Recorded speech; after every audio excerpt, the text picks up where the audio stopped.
Hi guys, I'm Charlie Swift. I'm a YouTuber, influencer and entrepreneur.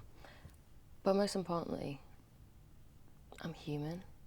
I was asleep when the initial attack happened, where so many poor innocent civilians lost their precious lives. I was getting ready at 8:30ish to go to my work shift at a bar, or was it a restaurant? Some place in Deansgate. I can't remember. The point is, I was cycling to work when I was knocked off my bike, but what I thought was an earthquake. Sorry to interrupt, but whereabouts and what time was this at? I'd say like 9ish, maybe earlier, maybe later. Sorry, do you want me to do that again? Sorry, again. Whereabouts did you say this was at? Just helps give better context to the audience. It was outside the Opera House on Oxford Road. Do you mean the Palace Theatre? Yeah, that's it. The Palace Theatre. Anyway, where was I up to? I was knocked off my bike to what I thought was an earthquake. To my shock,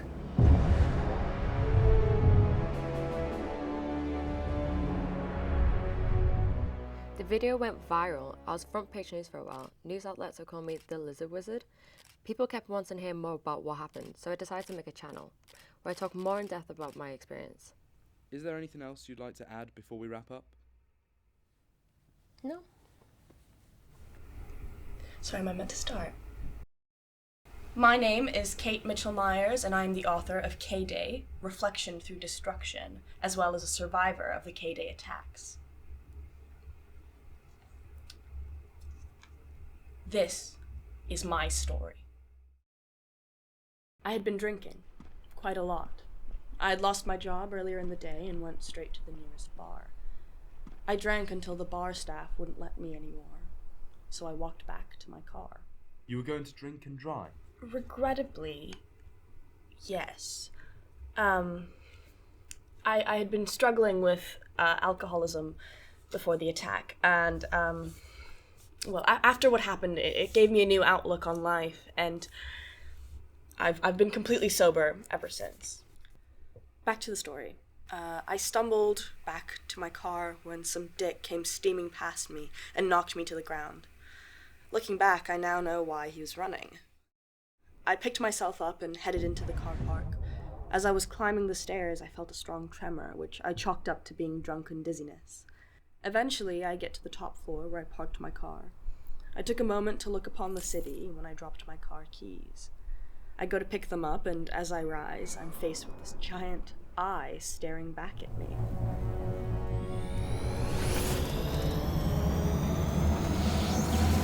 What followed was complete destruction.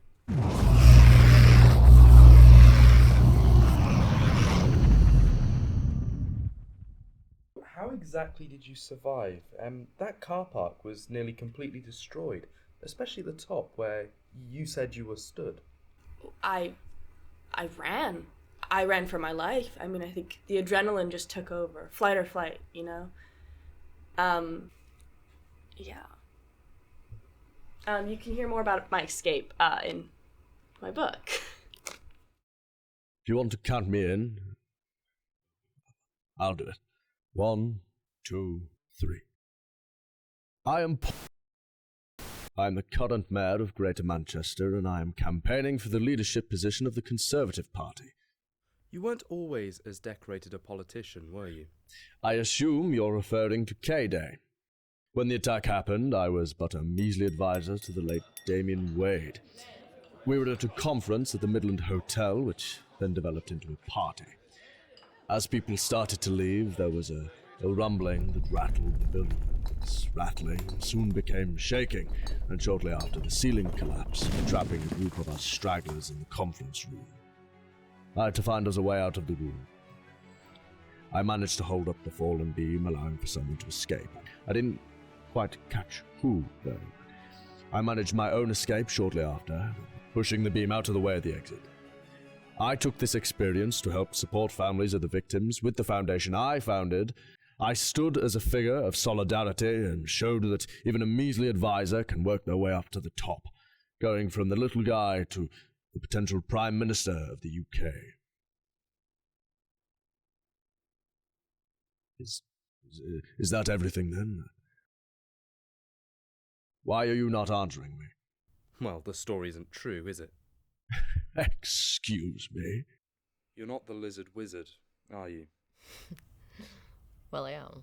You said the creature was there at 9. 9-ish. The creature wasn't outside the Palace Theatre until 10:20-ish. Well, I don't remember the time exactly. All I remember is I was going to work. I looked into where you used to work, and that was a club on Deansgate Locks. At the time you were living in Castlefield. There is absolutely no reason as to why you'd be on Oxford Road on your way to work. We know your story is fake. You still have the same car as you did in 2019, the same car that would have been destroyed by the creature.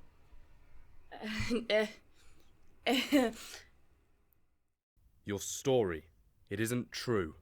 What the hell is that supposed to mean? You talk of the person you helped escape on the night. Well, I was working at the conference as a videographer. Damien was the one who went to lift the beam. He was the one who asked for your help. He was the one who saved me. And he was the one you left behind. I saw it all. I saw you betray the man who gave you a career. All for what? To climb the political ladder? That man has had no recognition for his heroics on that day. All because of you.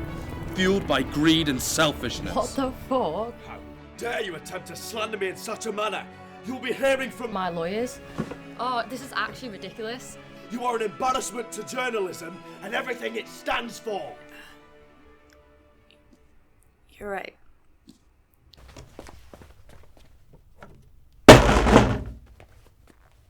Go fuck yourselves. Go fuck yourselves.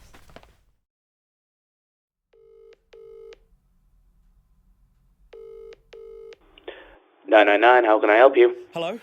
Hello? I'm sorry, I really need help. I don't know what's happening. Come quick, please. I'm stuck under Anybody this can, can. please, So people Try to go with it. Yes, there's another screaming outside. I don't know what's going on. Monsters.